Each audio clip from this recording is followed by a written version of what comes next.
It began with a flag planted on distant shores and ended with protests, revolts, and a global reckoning. The British Empire, once the largest in history, spanned continents, reshaped economies, and redrew borders with ink and blood. From the spice ports of India to the sugar plantations of the Caribbean, it was driven by trade, justified by faith, and enforced by cannon and crown. European chroniclers spoke of duty and destiny. The trade of the East Indies is the lifeblood of this nation, one East India Company official declared. But behind those words lay conquest, exploitation, and resistance. This is not just a story of kings and parliaments. It's a story of millions swept into a tide of empire. And as the sun seemed never to set on British power, the seeds of its unraveling were already taking root. This is the rise and unraveling of the British Empire.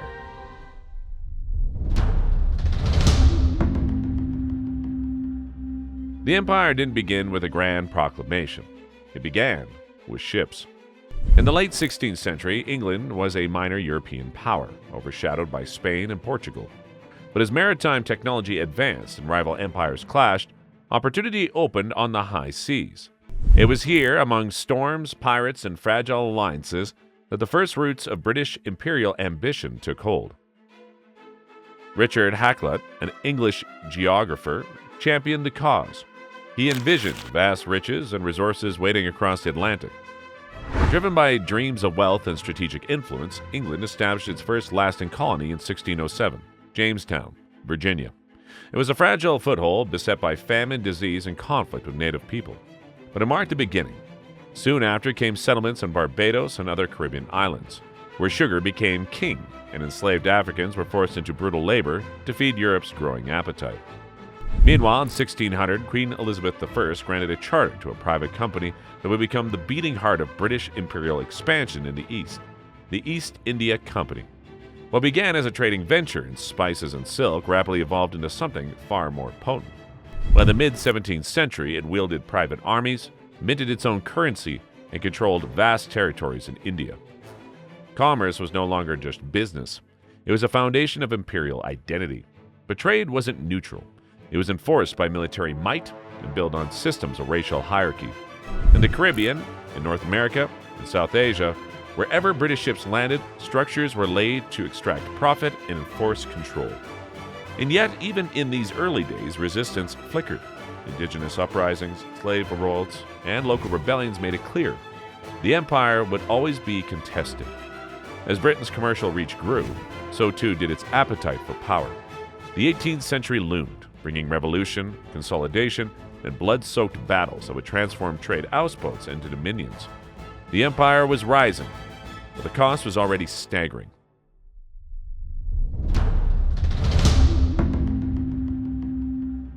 By the dawn of the 19th century, Britain no longer saw itself as a mere European kingdom. It had become an imperial juggernaut. India was now the crown jewel. Following the brutal suppression of the 1857 rebellion, sparked by resentment against the East India Company's domination, Britain took direct control of the subcontinent. A viceroy ruled in the name of the Queen, and the colonial administration was solidified through railways, bureaucracy, and military might. Thomas Macaulay, in promoting English education for Indians, wrote, "With that knowledge would be gradually infused new feelings and new aspirations." He meant British values and British loyalty, but this civilizing mission was a thin veil over domination. Elsewhere, the empire carved up the globe. In Africa, the Berlin Conference of 1884-85 gave imperial powers a license to draw lines across maps with rulers and ink. British flags were planted from Egypt to South Africa with little regard for the people within those borders. David Livingstone, the missionary explorer, became a symbol of Britain's humanitarian self-image. Commerce, Christianity, and civilization, the three C's, became the empire's slogan, masking the violence behind it. In Australia, colonization led to the decimation of Aboriginal communities through disease, warfare, and displacement. The continent was declared terra nullius, empty land justified by a legal fiction that ignored centuries of indigenous presence. By the late 1800s, the British Empire was vast, diverse, and increasingly self-assured. It controlled nearly a quarter of the world's land and ruled over 400 million people. Newspapers called it the empire which the sun never sets, a boast of its global sprawl. but that sunlight often shone on suffering. Famines in India, forced labor in African colonies, and the cultural erasure of indigenous societies. Rudyard Kipling, a staunch imperialist, put it bluntly in The White Man's Burden. Your new caught, sullen peoples, half devil and half child. It was a paternalistic view, one that saw empire as duty, not conquest. But beneath the rhetoric, the truth persisted. British power thrived on extraction and control. At the height of its power, the empire seemed unshakable. Its red-drenched maps decorated classrooms and parliament halls. But beneath that veneer of permanence, tensions were growing. From Dublin to Delhi, whispers of resistance were rising, and the empire's sun, though blinding, could not shine forever.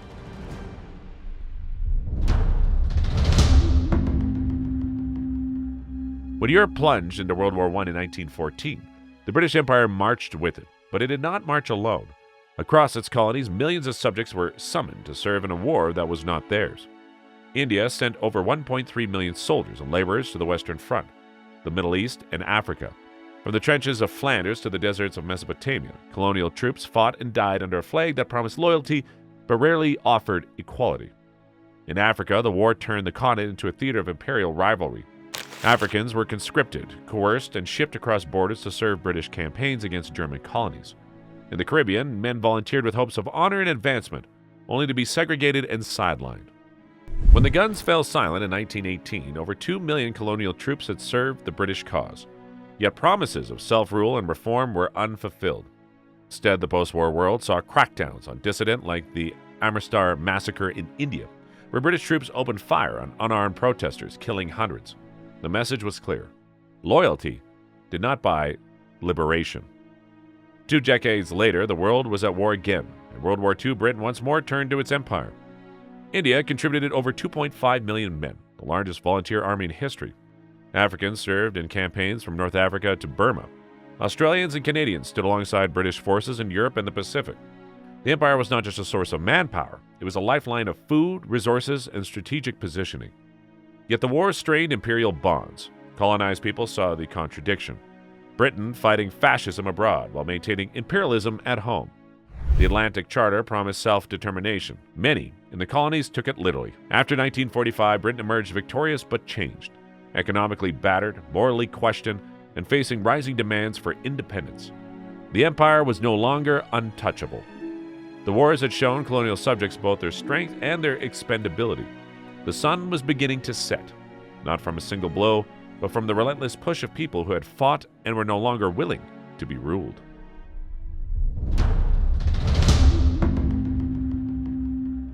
To some, the British Empire built railways, schools, and modern institutions. To others, it left scars of violence, famine, and theft. Both are true. In India, the British introduced a vast railway system, over 40,000 miles of track. By the early 20th century, it connected distant provinces, facilitated trade, and laid the groundwork for a national economy. But the same system also served to extract resources, cotton, coal, and grain, routed straight to British ports. An East India Company official once wrote, "The railways are the veins of a great body politic, carrying the lifeblood of empire." But whose lifeblood? Whose benefit? Education, too, bore the contradiction. Lord Macaulay argued for English education in India, stating, "A single shelf of a good European library is worth the whole native literature of India and Arabia." English-style schooling created a new class of clerks, translators, and administrators, but it also devalued indigenous knowledge, languages, and cultures. In Africa, Britain invested in infrastructure, roads, administrative buildings, and ports. Yet much of it was designed not for the upliftment of Africans, but to serve mining companies and colonial governance. In places like Kenya and Rhodesia, fertile land was seized for white settlers. Indigenous peoples were relocated, taxed, and forced into labor. Missionary efforts under the guise of moral duty often aimed at cultural erasure. David Livingstone famously championed the 3 C's: Christianity, commerce, and civilization. But his legacy is tangled. Churches brought literacy, but also preached obedience to empire. Racism was institutionalized. In British colonies, legal systems separated Europeans from natives.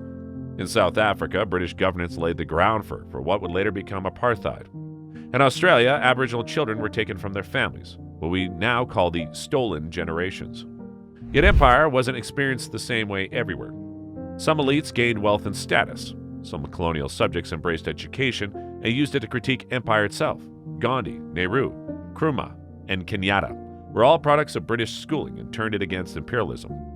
The empire promised progress but delivered it unevenly. It brought connection yet bred division. It claimed moral superiority while practicing exclusion.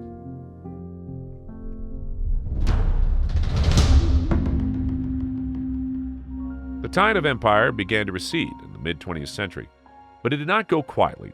After World War II, the cracks in the imperial structure widened. Britain was financially drained, and colonial subjects who had fought and died in Europe's wars began demanding freedom with a new urgency.